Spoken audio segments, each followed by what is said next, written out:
Hello, Facebook. Happy Thursday. I'm just gonna wait a hot second to see if anybody pops on. I'm really excited, but also kind of nervous to talk about this topic because it's something that I have been doing a lot of research on recently. And for those of you who know me well, you know that once I start tuning into something and researching something, I like to deliver what I learn to all of you. So I just also want to preface this live stream by saying I'm not a doctor. I am not an expert.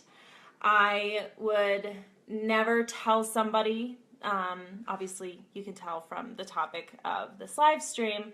Hi, Diane.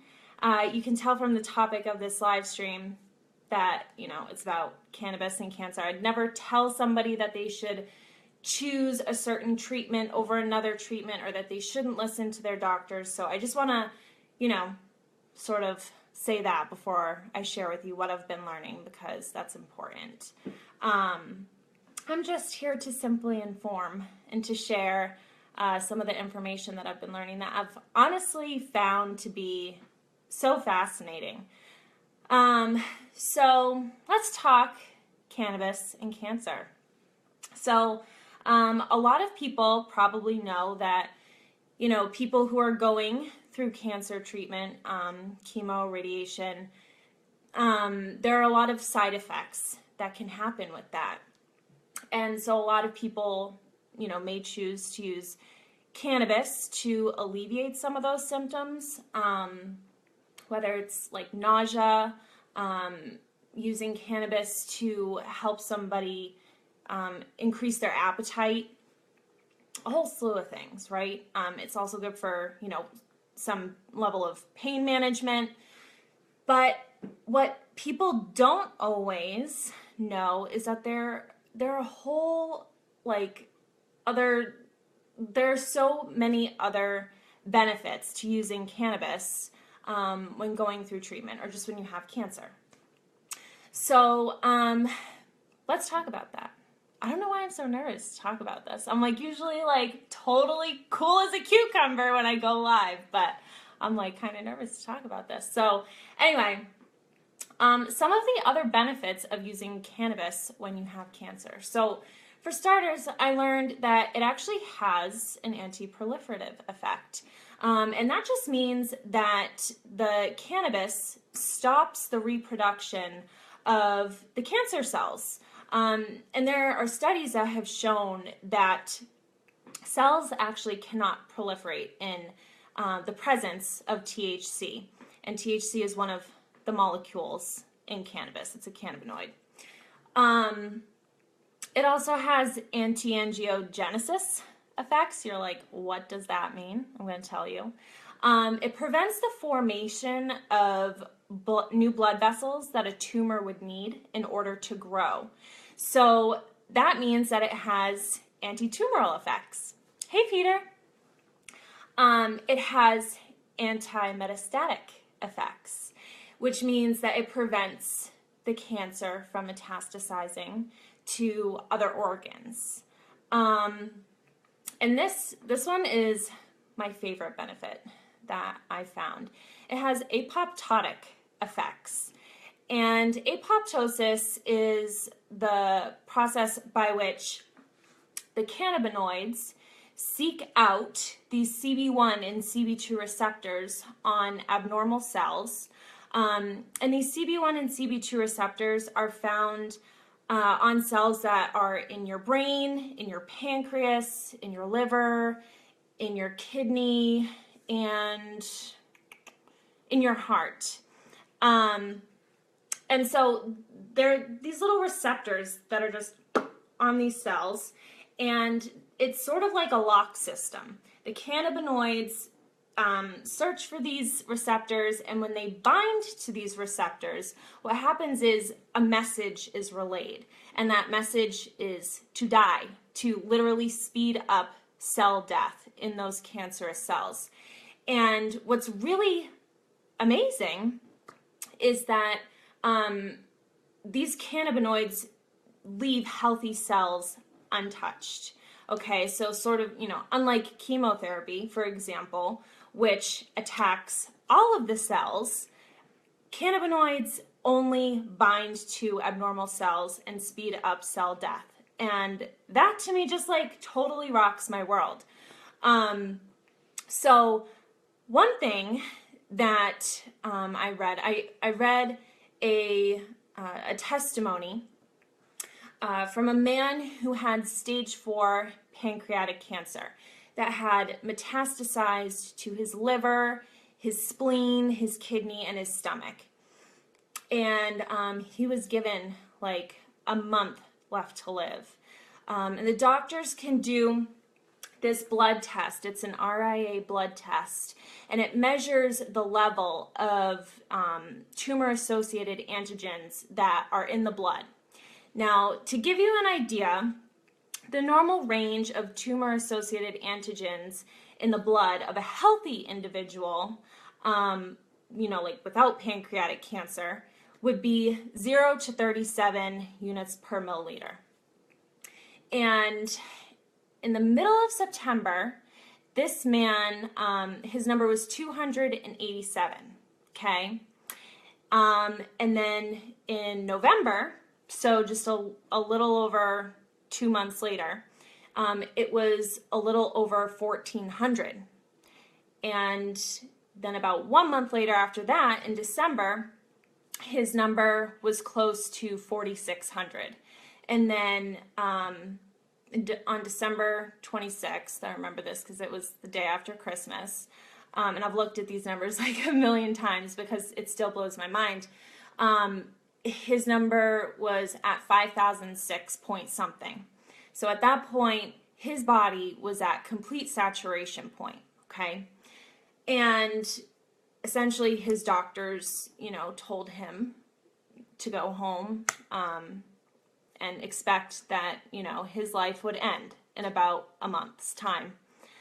So he went home, and he ended up having people, his friends and family from all over the country basically come to, say their final goodbyes to him. And some of his friends were from Colorado, and this was back in 2014, or 2013 rather. So I think that was like probably shortly after the legalization of cannabis in Colorado happened. And they brought him something called Rick Simpson oil, which is cannabis oil. And his attitude about it was like, oh, they're just like, a bunch of hippies, like they're just trying to promote it's like, cannabis propaganda, like whatever. But then he was like, you know what do I have to lose? I mean, really, he had nothing to lose, so he started using it. He was ingesting it. He was still doing chemotherapy alongside this, I might add. So he started using the Rick Simpson oil, and a little less than 2 months later, so it was February 6th, 2014, his number went down to 312. So again, in December, his number was 5,006 point something. It went down to 312, okay? Exactly 1 month later, on March 6th, his number was 80.1. God bless you. And then shortly after that, his number was like, I think it was 42. And this man, who was given 1 month to live, his body was at complete saturation point just months before, he's now 100% cancer-free. This is a man who had pancreatic cancer that had metastasized to his liver, his spleen, his kidney, and his stomach. It was aggressive and it was out of control. He was given 1 month left to live, and he is now 100% cancer-free. And he goes to work 5 days a week, and he literally has this whole new lease on life. And I was listening to his testimonial, I was watching his video, and I read the whole article about it, and then I watched his testimonial. And he was just like, I'm still doing chemotherapy. My plan is to continue doing the chemotherapy until my tumor is completely gone. And I believe he had said, like, the cancer is no longer in all these other organs. It's now just like located in his pancreas, and the tumor is very, very small, but he's waiting to stop doing the chemo until, the tumor is completely gone. But he said, I will forever use this cannabis oil because it is what I believe has saved my life.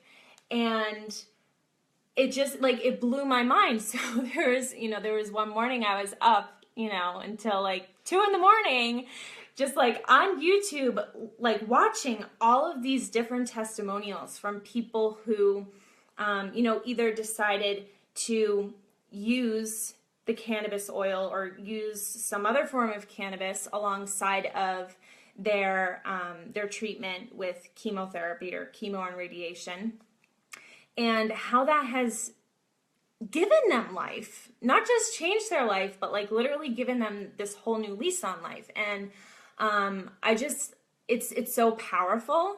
And it's something that, I've been talking to my friends and my family about a lot, but I haven't shared it here on Facebook. And I'm just like the kind of person who, when I find something that, sparks my interest, and like I'm doing all this research on it, and it's something that's, making an impact in my life in some way, like, or like blowing my mind, like I want to share it with everybody. So that's why I wanted to share it with you guys, because I think it is important.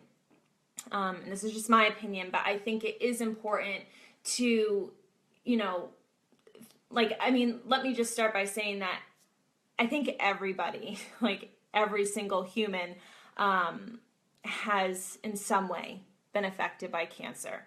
Whether you've had it yourself at some point, whether you have it right now, whether you have a friend or a loved one, a family member who has cancer. And I think it's important to, be knowledgeable about what's out there, what other treatments, so to speak, are out there, so that you can also be an advocate for the ones that you love, and share that information with the ones that you love, because, I feel like the cannabis regimen, or using essential oils, or like using mushrooms, for example, there are a lot of studies on different mushrooms. I'm not sure, I can't recall like the names of the different mushrooms. They're not like shrooms, like what's it called? Psychedelics, not like psychedelic mushrooms.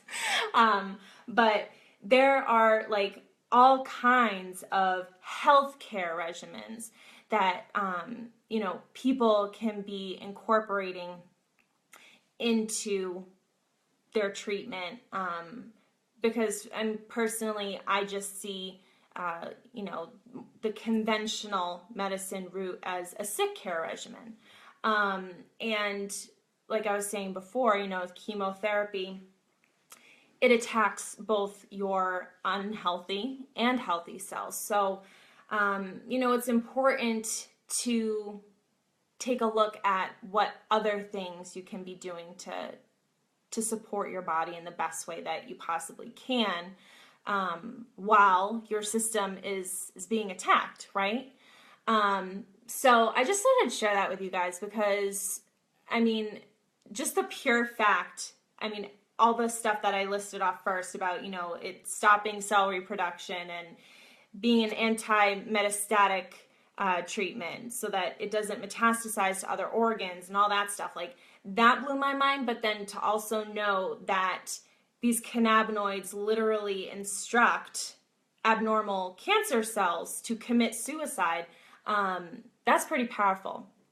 And I watched this time-lapse video of these live cancer cells. I guess it was, obviously under a microscope, and they're all like wiggling around, and you see this time lapse, and you see the cells like going into apoptosis, and all of a sudden you don't have these like wiggly cells like jumping around on the screen anymore. You have like these stagnant white dots over time, and those are the cancer cells just like dying.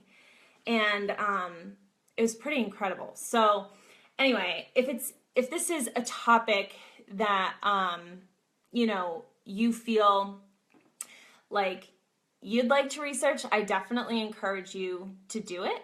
If you know somebody who has cancer, and this, may be something that's, something they'd consider. I just feel like it's definitely worth looking into. So that's why I wanted to share it with you guys. Anyway, I will respond to everybody's comments shortly. But if you guys have any questions, feel free to reach out to me. If you have questions that you don't want to post in the comments and you want to reach out to me personally, I'm happy to answer them. Like I said, I'm not like an expert. I'm not like a marijuana doctor or anything like that. But I am just very intrigued by everything that I've been learning. And I could, absolutely point you in the direction of some of the places that I've been going to find the research that I've found. So I hope everybody is having a great day, and I'm sure I'll, go live and talk to you guys again soon. Take care.